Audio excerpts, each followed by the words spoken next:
And God spake all these words, saying, I am the Lord thy God, which have brought thee out of the land of Egypt, out of the house of bondage.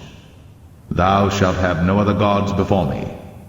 Thou shalt not make unto thee any graven image, or any likeness of anything that is in heaven above, or that is in the earth beneath, or that is in the water under the earth.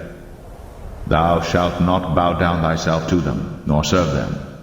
Yusha alayhi salam lived until he was 127 years old. And the scholars say that was 27 years after the death of Musa alayhi salam. After the death of Yusha, Bani Israel was divided. After the death of Yusha, Bani Israel was humiliated. There was no prophets and messengers sent. And later on, when prophets were sent, prophets come from one family, leadership is from another family.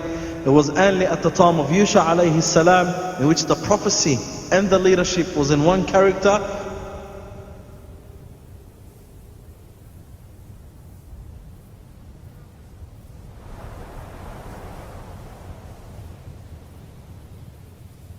After the death of Yusha, Bani Israel start to go down and start to have dispute, and they start to have within each other dispute and conflict, and Bani Israel start to fight each other. And Bani Israel, from being so organized and united under Yusha alayhi salam, to being so unorganized and disunited after the time of Yusha alayhi salam. And after Yusha alayhi salam, there was no prophet, there was a king, and no king, there was a prophet. Prophecy was in one wing, and the leadership and the kingdom was another wing. In other words, there was no one man who was a prophet and a king the way it was at the time of Yusha and Musa. There will be a king but not a prophet, and a prophet not a king. And they separated and isolated the ruling. They separated and isolated the ruling, the government from religion. Before, it used to be the government and religion in one, because the governor or the leader of the government was a prophet, and the prophet alayhi salam was a leader. So it was two, the prophecy and the leadership was in one. After Yusha alayhi salam was separated, was divided, the prophecy is one thing, the leadership is another thing. And they isolated the government from religion, and the prophecy was in one descendant, and the leadership was in one descendant. The prophecy was in the descendants of Lawi, or the children of Lawi, the son of Yaqub. And the kingdom, the leadership was in the descendants of Yahuda, the son of Yaqub. Bani Israel, Israel alayhi salam is a prophet. He had 12 children. Those 12 children are the 12 tribes of Bani Israel.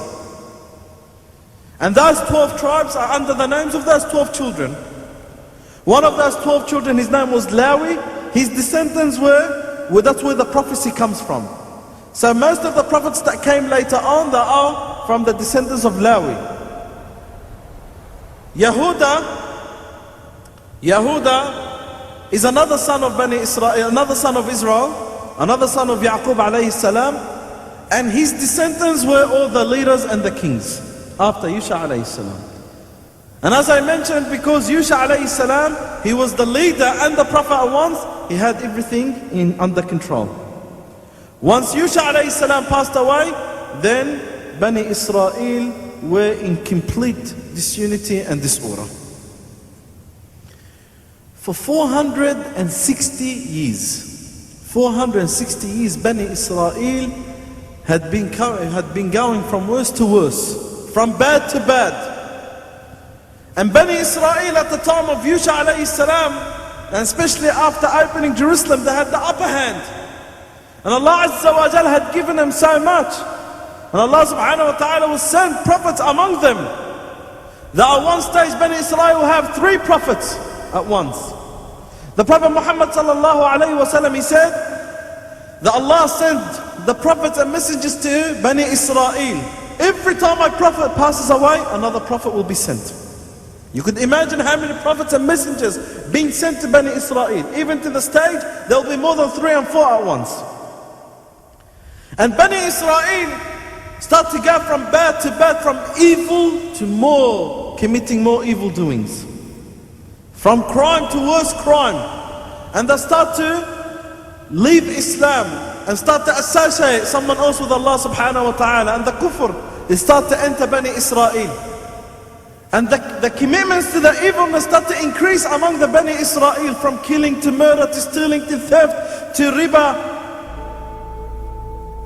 If you truly execute justice, one with another, and if you do not oppress the alien, or shed innocent blood in this place, I will let you dwell in this place, in the land I gave of old to your fathers forever. You trust in deceptive words to no avail. Will you steal,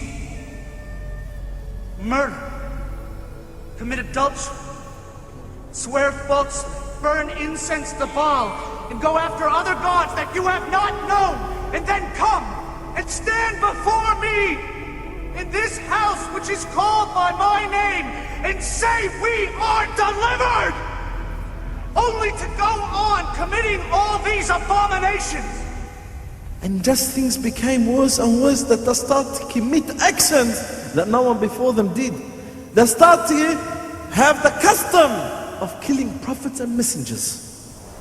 They will kill the prophet and messenger the way they slaughter a sheep. It's so easy and simple for them to slaughter and kill a prophet and a messenger. And Allah subhanahu wa ta'ala mentioned this in the Quran al-Kareem, وَقَتْلِهُمُ الْأَنْبِيَاءِ, from the killing of the prophets and messengers. They'll kill prophets and messengers so easy. It's so easy to kill a prophet and messenger, and sometimes they'll kill 3 prophets and messengers at once. And every time a prophet and messenger will come, and that prophet and messenger tells them what they don't want, they kill him. And sometimes they kill him for the sake of Allah. This man is saying things that's out of the religion of Islam, let's kill him. Why would God send a prophet from the wilderness when you are surrounded by school priests? Why would he destroy his own people? Why would he accuse you of injustices?